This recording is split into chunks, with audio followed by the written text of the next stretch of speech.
I'm Paul Cram, joined today by Katherine Norland. In the dry seasons, when the phone call isn't ringing, when you're not getting the emails for the auditions, have something that you love, whether it's volunteering at the pet shelter, the old folks home, whatever it is, so that when those weeks go by where you don't hear anything or you don't book anything, you have something to give your life Right. purpose and meaning. So you're not just wasting all your life waiting for someone to notice. Katherine Norland is a wife, a mother of two boys, and an encouragement coach. She's the author of 3 books. She's also an actress who has appeared in more than 100 independent films and is currently a series regular on the inspirational YouTube series, Dhar Mann. Here we go. You're doing a lot. So I'm just curious, like, how did some of that come to be? You know what? I've always loved to write poetry. It's something I've done since I was a teenager, and it was like a way to get rid of the angst in me. We fumble along our path and we try to find our way. And I've dabbled in screenwriting, and I've written a few short films, and I've written feature film. I never did anything with it except rewrote it like 17 times. How many of you know, as an actor, how important it is to walk into an audition room with confidence? My first 10 years as an actor, maybe even 15, I didn't like who was staring back at me in the mirror. I didn't like myself. So when I would walk into an audition room, that would follow me, and I didn't have the confidence. And that's a huge turnoff to casting people, when you're second guessing yourself and you think, oh, all these other people in the audition room are better than me. And, so this kind of course was born out of that. How did you get from that point to walking in confidently? Is there something that you can share? I'm assuming that's more than just one little thing, but you know what I mean? There was no like turning point. It was a lot of little things along the way, of believing in myself, and a lot of it has to do with, what does God think about us? What does the Bible say about us? What does scripture say about us? Because, sometimes we read it and we go, well, that's sure, God loves everybody else, but not really me. I have to earn it. I'm not good enough for this is for the people he loves more. And I'm kind of a lowly worm. And a lot of it was just grasping and believing that all the good things that God intends for people are for me too. They're not people who were born in big families, had more going for them, and also, it's like that Henry Ford quote, that famous quote. It's like, if you think you can or you think you can't, you're right. So yes. If you don't believe in yourself, who the heck is going to? If you don't love yourself, who the heck is going to? If you walk into an audition room going, I don't deserve to be here, I'm not good enough, they are going to sniff that out. Those casting directors pick up on that like a bloodhound. Yes. If they're looking for I always chuckle because as an actor myself, it's that piece. It's like, oh, if you're looking for an emotionally insecure artist, like, cast me. Yeah, it's. But sometimes you even have to be confident that you're an emotionally insecure. Absolutely. It takes to be this basket case, but you can't walk in as the basket case. They won't cast you. I do have a couple of questions for you that are related specifically to because I want people to know too, like, you are, in addition to writing, you're acting. I mean, I know that you it's correct me if I'm wrong in the pronunciation. It's Dhar Mann. Is it Dhar Mann or Mann? I think it's Dhar Mann. Dhar Mann, yeah. And can you tell me a smidge about that? Because I think that's something I see a ton of your face in. Oh yeah. So interesting. I had been acting for like at least 18 years in Los Angeles before I booked that, and I didn't know it was like an ongoing thing. I thought, oh, I just booked this short film, just another little thing, and then they kept calling me to come back. And now I have been in over 100 episodes of this Starman Show on YouTube. And I think it's on TikTok and probably Instagram, and Facebook is where it really started. It's now worldwide. I mean, obviously internet, but they've now had more than 21 billion views on their content collectively. So it's really surprising. You move to Los Angeles and you think, oh, I'm going to get on this TV show, or I'm going to get known for this, or and I would have had never thought I was going to be on some little short internet inspirational, like after school special slash soap opera. and, that it was good. I went on a cruise with my mom a few months ago, and I was getting recognized by people all over the world for this work. And so it's interesting because like your career never turns out the way you imagine when you're young, but it's just enjoying the journey, and the things that you think are going to be this is going to put me on the map, it fizzles and dies and no one ever sees it. And then this little thing you go, oh, well, this is fun, but you never realize the reach it could have. So that's always so interesting and delightful and surprising that you never know what's going to hit. Right. Which actually leads into a couple of the questions brilliantly. And you kind of answered this one, but I'll cue it up. Are there any common myths people believe in the entertainment industry that you'd like to help debunk? Well, I think a lot of people think it's easier than it looks. They think it'll happen quicker than it happens. I remember I had this friend, she would always say it takes 7 to 10 years to be an overnight success. And that was like this mantra, 7 to 10 years. And it was like, after 10 years, I was like, I've been working my butt off doing nothing but pursuing an acting career, and nobody knows me. Like, I don't know where this 7 to 10 years to success, and then when it got to be 14, it was like double. I was like, I really don't know where this is. It wasn't like I was dabbling in the acting and had a full-time job, but was just doing this on the side. No, it was like full-time, eat, sleep, breathe acting. So yeah, it's interesting. Your career never does the woo-hoo that you think it will do, but it's finding the joy in the moments, finding the joy in the journey. And yeah, I do. That's kind of beautiful, and hard to grasp. And again, you're kind of queuing these up beautifully, but is there something that you would have told your 19, 20-year-old self about pursuing this career that you know now? Yeah, it's no big deal. That job, it's not a big deal. If you don't get it, it's not a big deal. It's like sometimes we would hang I have to book this job. This is the one. If I don't get this, yeah. You ever been there where you're like, this, I have to, this, if I don't get this, I am moving back home. And you can't do that. You know what? If this is your calling, if this is your dream, if this is your passion, you not only have to give it everything you've got to give it all the years you've got.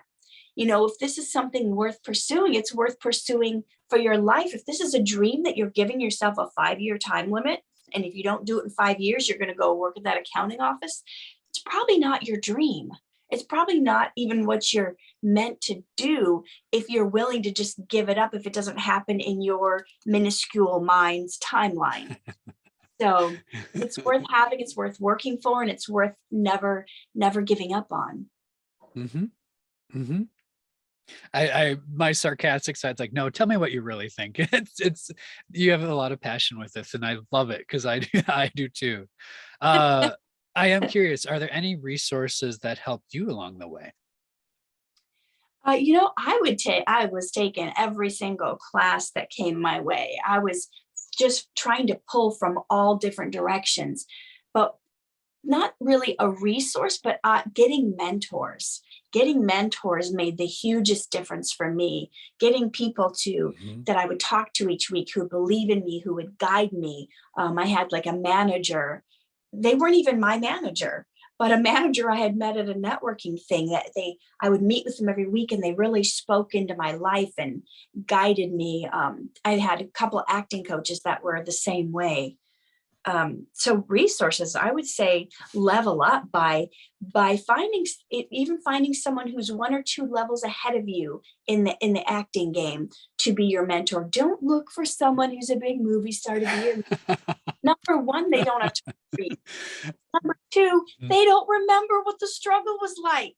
They don't they can't even give you advice for when you're starting out, because they don't remember what it's like to not be famous. So you just find someone who's one or two steps ahead of you, like someone who's booked their first job if you haven't, or if you've booked your first job, find someone who's had a reoccurring role on a series. How did they get there? If that's your goal, just find someone a couple levels ahead of you and pick their brain, buy them lunch, do whatever. I love that advice so much. Like, just that piece of mentorship, and that's beautiful. And I love too what you're saying, and I need to do this more in my own life, but it's that piece where it's like, let me buy you lunch, let me pick your brain, and I love too, because it's very open about what you're trying to do. It's not like, I'm going to try to pretend your friend. It's like, no, I actually just I'm wanting to like learn from you, like from a business perspective. If we're friends, great. If not, great. Like, mentor me. Yeah. It's really good advice. Has there been anybody in particular that's been really influential to you over the course of several years? Yeah. Yeah. Well, the one manager I was talking about, he definitely got me out of my self-worth issues and helped me really confront the person staring back at the mirror so I could be at peace with myself. I had an acting coach along the way, two of them. All three people that have been most influential to me have all passed away. So I'm kind of thinking out who's the next person to speak into my life, because I'm also a life coach, an encouragement coach, and I have clients that I speak to each week, to get them uplifted in their goals and calling. I don't have that person for myself anymore. So, I do have a coach. That I speak to once a week, but that mentor, awesome. that level, I know exactly what you're saying. And it's really resonating for me too, as I'm sure many people listening as well. It brings to mind, and like your mentors and stuff, it brings to mind a casting director that Mally Finn, and she's passed now, but she coincidentally she cast the Matrix movies and LA Confidential and all the she at the time, back in the day, she was that that little movie, the Titanic, she cast that. She reached out to me, and she was originally from Minnesota, and she reached out to me, and I was able to sit down and talk with her, and she poured so much into me, like her advice and stuff. It was and it changed the trajectory of my career. Like, it changed me in such a big way. So it's amazing when we have those people. I love what you're saying, and I can speak to it from my own life, where I'm like, yes, find some people. You pour so much into acting and stuff, and it can be really devastating when it's like, okay, this isn't working, or it doesn't appear to be working. What's happening? What do I do? And can you speak to that? Yeah, I mean, sometimes you've heard the acting industry is feast or famine. It's like, one day I'll have 6 auditions in one day, and I'm driving down the freeway putting pantyhose on for the next character, trying to get there. And then there'll be weeks that go by where you have nothing. There's not an audition. There's nothing in sight. And you're like, your thoughts are getting the best of you. You're like, what have I done? What if this never works out? How come nobody's calling me? Am I not good? Is it over for me? Is it hopeless? And I just want to tell you have to have something else that you love, that you enjoy, some other hobby. That's the writing books for me. When you have another focus, something to pour your life into, that's going to give you meaning and purpose, in the dry seasons, when the phone call isn't ringing, when you're not getting the emails for the auditions, have something that you love, whether it's volunteering at the pet shelter, or the old folks home, whatever it is, so that when those weeks go by where you don't hear anything or you don't book anything, you have something to give your life Right. purpose, meaning. So you're not just wasting all your life waiting for someone to notice. Get noticed yourself by I what you do. love. I do. There's something to that. It reminds me of what's that word? Well-rounded, where it's like in addition to being an actor, it's like I have interests outside of that, and Oh, cultivating that. that will help you so much when you go to networking events and parties. Because how many times you meet a producer or director and like, what do you do? They're like, oh, you're like, I'm an actor. And they're like, they like turn away and leave. Like they don't want another actor. Seriously. But if you say, oh yeah, weekends I teach elderly people how to skydive. And they're like, wait, what? Yeah. Oh, Yeah. what that, do you make a living at that, or what else do you hook them with something interesting? Like you have your elevator pitch, you got to have your one liner. What else do you love? What else do you do? What else do you love? What's going to interest people? Well, and what's interesting to you, and what and I always think about this too, like from in high school age or junior high, when you're like, I want to fit in, I want to be cool, and Yeah. some of those things where specifically for myself, I remember I was at a New Year's Eve party, and Catherine, geeked out so much. Like it's that thing where I wasn't talking about acting. I was talking about the molecular structure that happens when the chemical reaction happens with molecules when you're making soap by hand. Like and I just got so dorky and nerdy, and like and I wasn't even paying, and people were, I wasn't aware of it, but people like formed this circle and were like, and I was going off on this thing, but it's something that I was like, I was such a dork and loving it. I think Yeah. also people love, at least like in that instance, it was like, oh my gosh, he's such a nerd, but he's so passionate about being about this thing. And that's kind of my takeaway from what you're talking about too. It's like, what are you passionate about in addition to, and for you, writing sounds like it's really been something that, in addition to helping you, it's like you're passionate about it. Helping people is what it is, because like I write for others. I like to say I write quirky motivational poetry with a punch for Jesus, spiritual snobs, believers justly better, and hypocrites hankering to be holy. Oh boy, hypocrites hankering. I'm laughing because that hits something on the head there. It's beautiful. All right, I love it. So is there anything else that you want to, we are going to kind of wrap this up a little bit. Is there anything else that you want to say? And then after that, I have a fun little round of questions for you, but we'll do that after, if there's anything else you want to share. Okay. Yeah, I want to give everybody who's interested a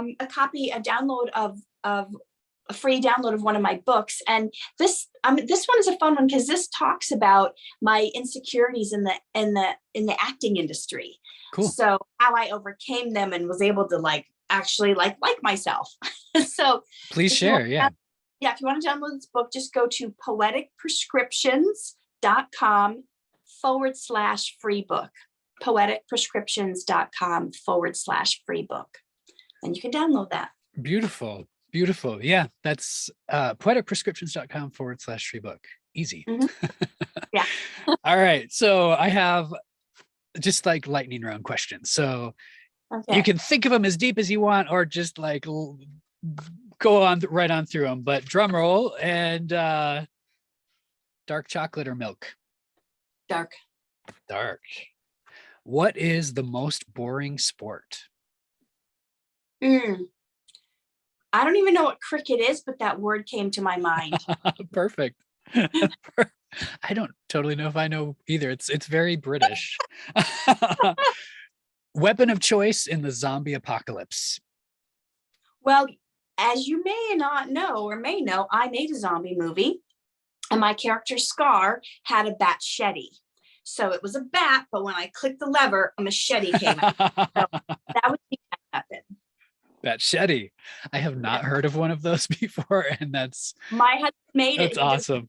for my Cannibal Corpse Killers. It's on Amazon and lots of other platforms right now. So watch my film Cannibal Corpse Killer, and another film I produced that and started. Another film I helped produce and star in. It's called Magic Hour, and that's also on Amazon. Oh, very cool. On a lot of platforms.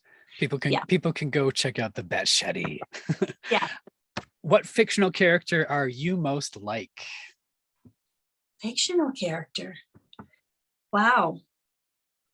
I don't know. Gosh. Is there a fictional character that your friends would say that you are most like? And books count too. Book characters from books. Oh my gosh. I've never thought like this before. That's okay. You found a way to stump me. I'm the pumpkin in Cinderella. I don't know. I was gonna say, as an acquaintance friend, I would say that you're more like the fairy godmother in Cinderella because you're encouraging and helpful. So that's true. Yeah. Last question. What smells better to you? Fresh cut grass or freshly baked bread? I'm gonna have to go with the bread. Love it. I love it. Oh, well, I appreciate your time, and I appreciate you sharing some of where you're at, and some of those insights are really, really good. So I appreciate you taking the time to chat with me today, Katherine. Yeah, no problem. My pleasure. Thanks so much, Katherine. It was fun to chat with you. If anyone is interested in, obviously, the free book that she mentioned, you can visit that website, which is poeticprescriptions.com/free book. And you can find out more about Katherine as well on her actor website, which is KatherineNorland.com. Katherine is KATHERINE, Norland, which is NORLAND. KatherineNorland.com. As always, you can find out more information about me as well at IamPaulCram.com. All right, everybody. I hope we keep being kind to each other.